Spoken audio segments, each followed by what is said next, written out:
Thank you so much for listening to this week's episode of Conversations. We are about to jump into a live call that I did with a group of leaders across the world, and I believe it's going to impact you in a mighty way. Get your notebooks out, take notes. These are 5 thoughts that I believe will take you and your team to the next level. Thank you so much again. Make sure to like and subscribe. If you're listening on YouTube, maybe leave a comment on your thought that you believe challenged you, or maybe something that you would add. I love it. Love you guys. We'll see you next week. Well, how's it going, everyone? I'm so excited to jump in, and I'm just so thankful for each and every single one of you. I know I'm talking to a lot of leaders, I'm talking to pastors, forward thinkers, people who are just trying to get better. I believe I just got recently asked this, hey, is your podcast just for people in the church? I would say no. I think if you can apply any of these teachings or thoughts or principles to your context, I believe you can get better. I believe this content is obviously catered towards people that are my peers, people who are in ministry, but very much so just anyone who is looking to get a little bit better. Something that I've noticed anyways is a lot of principles and a lot of even thoughts catered towards the subject of leadership can be applied to really anything in life. Your marriage, your ministry, your job, whatever, your children, parenting, all of it applies. And today I really wanted to submit 5 thoughts to you of really how to take your team and your ministry to the next level. I believe, again, you are doing such a great job. You're changing really the trajectory of a city through your ministry, and really the ministry of the local church. We'll talk about it quite a bit in this teaching here. But really, over the last 10 years, I've given my life to this. This is my life. This is my world. Obviously, my relationship with Jesus is number 1. My relationship with my wife is number 2. And very much so, this mission, the local church, is number 3. A lot of my time since I was 17 years old has been committed to building the local church, learning from incredible leaders all across the world. More than a podcast, more than a webinar, more than a teaching to any teams or leaders like this, my life has been committed to learning about the subject of church, of ministry, of how to be the best minister, best pastor I could possibly be. And I believe if we apply these 5 principles today, we instantly will go to our next level.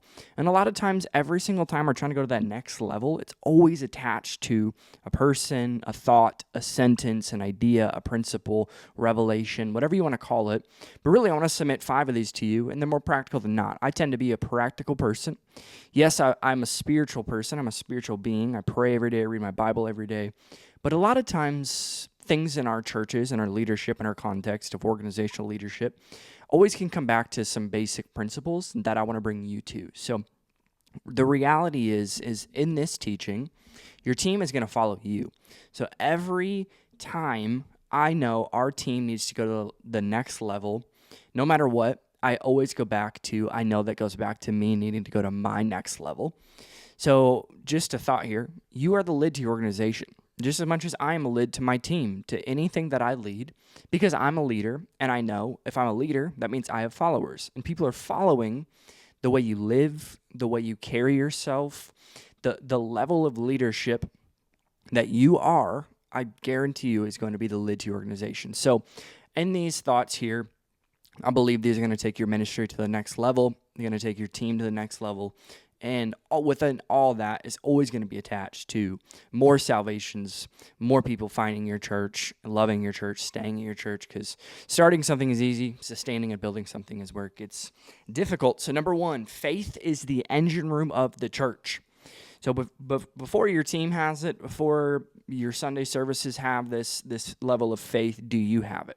I want to ask you today, do you have a level of faith and expectation that would carry throughout your services, throughout your team meetings, throughout your staff calls? Do you actually have faith and expectation for what God is going to do through you and through your church? Because again, before your team has it, do you have it? And when people talk about you, do they think in their minds, man, my pastor carries a spirit of expectation and faith? Because when we know this, whenever you walk into a room, whenever you walk into a team call, a phone call, you're carrying something. Regardless of whether you know that or not is the tension point here. And again, I'm not saying you carry a personality, you carry a spirit. And again, I want to be a person who carries a spirit of faith in the room. That when I'm having a conversation, I'm having a coffee with somebody that I'm pastoring that's on our team, I want them to leave that conversation and think in their mind, yeah, God will do that. Yes, he absolutely can work through our team, and he absolutely can work through me. That all goes back to me. As a leader, am I sitting in private and thinking about what God wants to do through our church, what God wants to do through our team, what God wants to do through all of us? Because again, when you walk into a room, you're carrying something. And again, we need to carry a spirit of expectation. And by the way, you have to learn how to feel a room. This all goes back to, again, your church might have a spirit of faith and expectation. Faith-filled in confession is really what it is. It's our tongues, it's our spirits, it's our minds. It's all coming in alignment to understand God really can do something magnificent through our team. But again, you have to know how to feel that or diagnose that. If you don't know how to diagnose a room, this is going to be really hard for you. As a leader, we need to know how to diagnose the culture of the room. And again, we'll talk about culture later on, but when we walk into a room, what's the spirit of the room? Is the spirit light? Is the spirit heavy? Does it feel like there's disunity in the room? Is there unity? When people walk in, is there excitement? Is there joy on their faces? Again, all this stuff goes back to us being able to diagnose a room. So you have to learn how to feel a room and know how to lift it. So the reality is does your team know how to have expectation? Do they know that their prayer life is what fuels their ministry? This podcast, this interview, this conversation isn't going to fuel a ministry. I believe it can, and I believe it's a byproduct of the faith and expectation I have for each one of you listening to this or being on this call. But the reality is we got to have an expectation, and then we have to make sure our teams understand that it is on them. Like their private life, their prayer life is genuinely dictating the trajectory of our Sundays and Wednesdays. You walk in on a Sunday and it feels flat, feels weird, not a lot of unity. I know we have not done a great job of communicating, of pushing forward vision, setting expectation for that Sunday. So going into number 2, again, these all kind of apply in the same context. Evaluation should be more than a feeling. Just as much as, yes, we need to know how to diagnose a room, feel a room, understand and discern a room, we got to have evaluations that are more than just feelings. I've heard it said like this: we inspect what we expect. You got to be able to inspect things. You got to be able to understand we're actually doing something here. The church is not a monument. It is a movement. And when we understand we're moving forward as a team, not just you. You are not a solo rider. You're a team. And every week, we need to be asking ourselves, what did we produce this week? Genuinely. Again, feelings and prayer and Bible time, all that stuff is imperative, and that is the fundamentals. But as a team, what did we produce this week? Did we actually get a little bit better every single day? And something special happens, by the way, when we can just be honest. That's what evaluation is. That's what inspecting is just honesty. And none of us, anyone on this call, myself, we've never just defaulted into a great message, a great worship set, a great service. It takes determination and honesty. When your team can be brutally honest with one another, and your team can have a spirit of unity, and we know it's going to take a lot of work, and it's going to take a lot of determination to put on a really great service, a really great message, a really great team night. This all goes back to this concept or this question: what did we produce this week as a team? And I would suggest or submit to you, listening to this, you should probably have that in your communication cadence.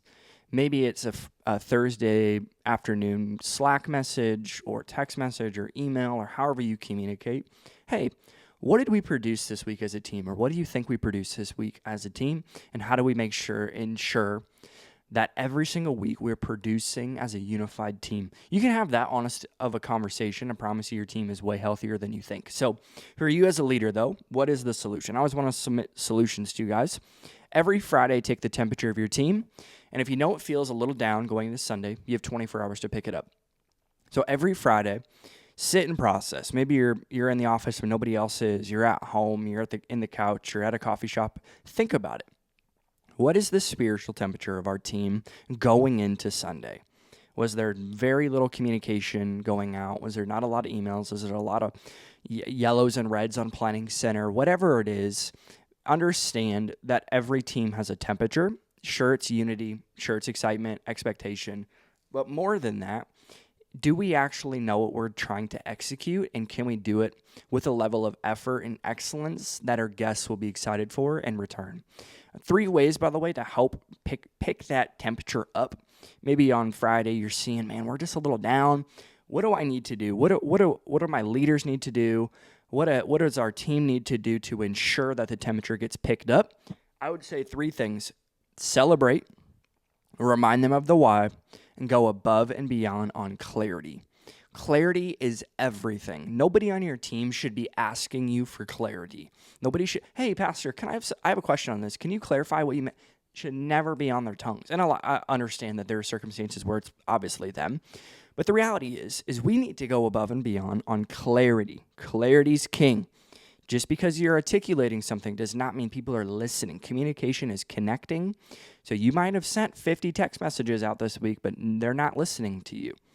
We got to make sure that we're clarifying, we're celebrating, and we're going back to the why. So if you're the only person who's evaluating, by the way, everyone will see you as an enemy. Understand candor and honesty brings health. You cannot be the only one evaluating your teams, evaluating your Sundays, evaluating your staff.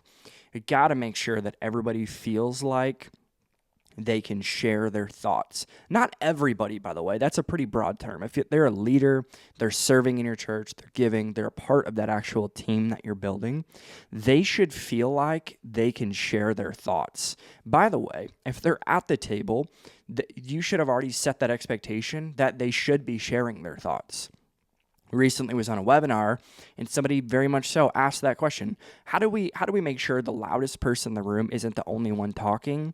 How do we make sure that the loudest person isn't always, we just go with their idea because they're the loudest? Because most of the time, the loudest person in the room, by the way, is the most insecure person because they actually don't know what they're saying. They're just saying it in a tone or a way that people think that they're saying something correctly. But very much so, we need to make sure that people share their thoughts. And if they're a leader in your organization, leader in their church, in your church, very much so, they are expected to have opinions and not just about their area. Every single time I've ever went through a position description with any of our leaders, I always say, hey, just as much as I want you to grow your area, I want to grow our church. I want to grow our area because we're not building teams. We're not building cliques. We're building one team. You just have a different function than somebody else. So goes right in number 3. We don't need lone rangers. We need leaders. We don't need lone rangers. We're not looking for one-offs who are the superheroes of their team. We need leaders. And by the way, leaders focus on their successor. Leaders are always bringing people along the journey. So it's less about execution. It's more about bringing people with them, helping them see what they see, build alongside of them, and grow leaders. Because the goal of leadership is not to gain and acquire followers. The goal of leadership is to build leaders. Here's a couple ideas or observation ways that you have lone rangers on your team. Lone rangers can't believe anyone can do their job besides them. They think, man, I'm the only one who can build this team. I'm the only one who can lead worship this well. I'm the only one who can preach at the level that I know we're supposed to do. That is such a poor thinking. And by the way, you are not the only one. You just have not built your team well enough and stewarded the people that God's provided you so that they could actually execute the level that you're thinking and hoping that they live in. So it is humbling, by the way, to know that I'm replaceable. Just as much as this conversation, you could have had anybody else in this conversation, could have given the same notes, and probably done the same job. Very much so, just as much as a job. I'm replaceable. If I get fired from my job or I get removed from my ministry pastoral position in Phoenix, very much so, somebody will replace me. I am replaceable. You are replaceable. You are not God's one and only. He's got a lot of people in this world that he's using, and we got to make sure that I'm satisfied with my portion. I'm satisfied with how God has created me. I'm secure in how He's designed me and my giftings.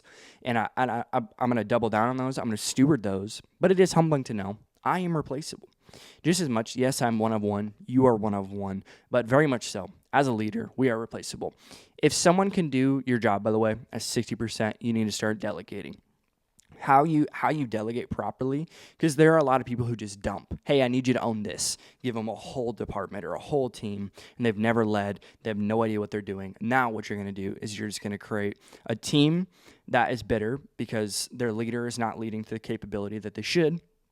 And you're going to have a leader who is very upset with you because they are crumbling underneath the capacity that they are not currently in. So if they're at about 60%, start delegating. How you delegate is me, we, you. I'm going to do it. We're going to do it. And you're going to do it. And I'm going to observe and give feedback. So by the way, you got to model it. You want somebody to live in the leadership role that you're having right now. You should be the person who is modeling it. After you are modeling it, what happens is now we let them run. It's me, we, you. So we're going to do it. We're going to do it together for quite some time. I'm going to delegate a little bit at a time. I'm always building somebody. I'm always helping them see what I see, walking them through the building to help them see the details that I see. And then you're going to do it.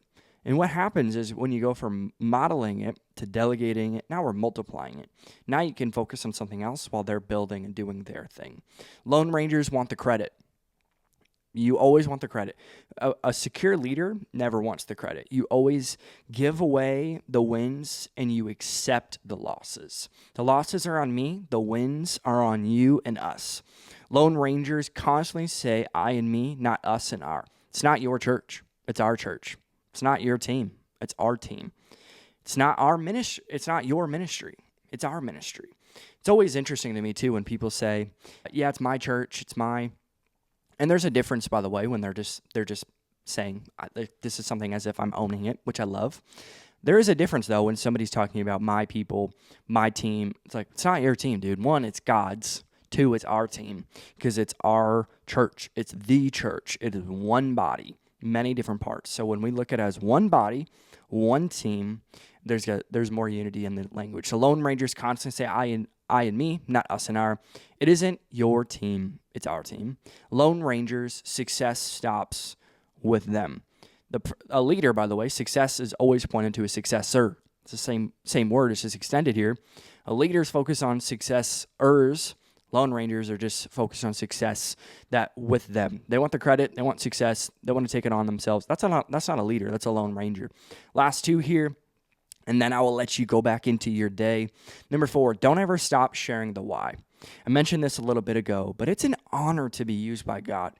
Man, in 2024 or whenever you're going to listen to the audio or rewatch this video, what an honor it is to be used by God. God could have chose any single person in the whole world in the last thousands and thousands of years, and for some reason, He created you in 2024 to be in the level of leadership. You've accepted the call, and don't you dare stop sharing the why. What happens, by the way, when you stop sharing the why is people begin to be confused. Think about the children of Israel. The people who actually made it to the promised land weren't the people who left Egypt. You can leave Egypt, but that doesn't mean Egypt left you. They stopped thinking about why. They stopped thinking about the vision that God gave them. And what ended up happening is they turned into complainers. And these are the people complaining weren't even the people who were actually in bondage. It was their parents. And this very much so happens when we stop sharing the why. You accumulate, by the way, an ego when you stop sharing the why, because it goes back to being a Lone Ranger, not a leader. Somehow you think that it is because of you that all this happened. Sure, God did use you as a vessel. A vessel does not need to be clean or perfect. It just needs to be empty. So we're all empty vessels on this call, listening to this, even in the future. You just cannot stop going back to the why. Egos get sandpapered away when we remind our teams of the why. There's no egos when we know what the why is. And the why, by the way, isn't for us to have a cool service, isn't for us to have great social media. All that stuff's a byproduct of getting to the heart of something. The heart of it is life change. God is in the business of life change. If you didn't know it, I'm assuming you do. And the vehicle he uses is the local church. The local church is the hope of the world. And by the way, I didn't say a name here. There's no name on this. It's the local church. It's God, Jesus, Holy Spirit, church. Those are the functions, or the how. Why is life change? We got to be able to share testimonies often. Sharing testimonies, sharing stories, sharing actual life change that happens through your local church will always pinpoint people back to the why. And you can always tell, by the way, your team has an ego when they become familiar with life change, familiar with salvation, familiar with baptism. Don't you dare get familiar with that. God is using it in such a mighty way, and he always has. Just as much as me, just as much as you on this call, God transformed your life at some point. We should never become familiar with that. We have to go back to our why. We have to go back to our first love, which is the local church, which is Jesus himself. So don't ever stop sharing the why. Last point here, culture gives mission legs. If you want to make a difference, get extremely specific on who you are and who you're not. Not you specifically, but your organization, your church, your team. If you want to make a difference, you have to be specific. Just as much, all this happens in prayer closet, not on a podcast. You got to sit with Jesus and ask him, what does our church, or who does our church need to be to reach the city that I live in, the neighborhood that I live in, the 5-mile radius, so whatever you're trying to reach, pinpoint back to who did God speak to you about who you're supposed to be. When we can pinpoint back to who we're supposed to be, who we are not, this isn't about behavior modification, by the way. We aren't asking for you to be a robot. We're not creating robot church. There's a lot of robot church, by the way. You can go to 50 different churches, and they assume that if they have a behavior modification, so everyone just talk this way, do this way, act this way, and they don't actually speak to the heart or the why, you get robot church. And robot church might build a lot of crowds, won't build disciples. You can live in the culture and still be who God created you to be. Culture, by the way, is a framework, and it's freed within a framework. I'm saying this is the framework in which we are. So let's just say, for example, we have a culture of excellence. You got to talk about excellence often, but describe what excellence is and describe what excellence isn't. In my experience, the more clear you can be on who you are gives people permission for people jumping in and jumping out. And that's okay. We want the right people on the bus and the wrong people off the bus. That doesn't mean God can't still use them. It just might not be through your organization or your church. Just as much, we got to make sure nothing is worse, by the way, than having the wrong people in your organization. And you know it. You know the people that you should have asked to step down or step away, or to realign with the values and the mission and the culture of your church. The problem most of the time, by the way, is people just have a hint of your culture. They don't have the heart of your culture. So when people have the heart of your culture, you don't have to ask them to show up on time. You don't have to ask them to react to your message online. You don't have to ask them to do the bare minimums. We never lead out of minimums. We lead people who are leaders, who understand. I see the problems. It might not have been my fault, but it's my problem because I'm a leader. I see things. Here's a solution to this. Never stop talking about it. Every single phone call, every single team call, staff gathering, staff meeting, team rally, team huddle, I don't care what it is. Never stop talking about your culture. Because one, more people will be onboarded to your team, so they genuinely just have never heard it. And two, we're humans. We forget things. I forget all the time. I forget what I had for dinner last night, let alone how our culture is designed as a church, because our culture gives mission legs. You can have the most beautiful mission statement on the world. You don't have culture, it'll never come to fruition. It'll never come to fruition. What I love so much is we can define this. You can define this. I can define this. As a leader, I have been given a word from God which creates a framework on how our culture is designed. So never stop talking about it. And last point here with culture, Do not promote somebody who doesn't carry culture. Just because they can, again, they have the hint of your culture and they can get tasks done does not mean you should promote them. We promote people who have the heart of our culture. We promote people who are the solution to problems. They don't talk about problems, they solve problems. And they're always learning about our culture, asking questions about our culture, and being okay with correcting it. You got to be okay with correcting culture. Hey, I understand this happened. And by the way, culture is 24 hours. Confrontation should have an expiration date, and that is 24 hours with culture. Other stuff might be able to push off a couple days, a week or so, but culture, you are disaligned with our culture. We need to have a conversation and get realigned with our culture. I hope these 5 things helped you. Truthfully, again, I've been doing this for not forever. I don't have a lot figured out, but what I do have figured out, a little bit anyways, in my context, is how to build strong teams and how to go to our next level. Your next level is always attached to going back to the basics. You never graduate from the basics. Just as much in first grade math when I didn't pay attention. It didn't hurt me in first grade. It hurt me in 7th grade when I got to the next level and I didn't listen, I didn't execute, I didn't steward the knowledge that I had. So I want to submit to you these 5 thoughts again. And I believe each and every one of you has an infinite value, and I believe God's going to use you in a mighty way just as much as he already is. So number 1, faith is the engine room of the church. Number 2, evaluation should be more than a feeling. Number 3, you don't need lone rangers. We need leaders. Number 4, don't ever stop sharing the why. And number 5, culture gives mission legs. Thank you guys so much for being on this call. I appreciate each and every single one of you. We'll see you next week.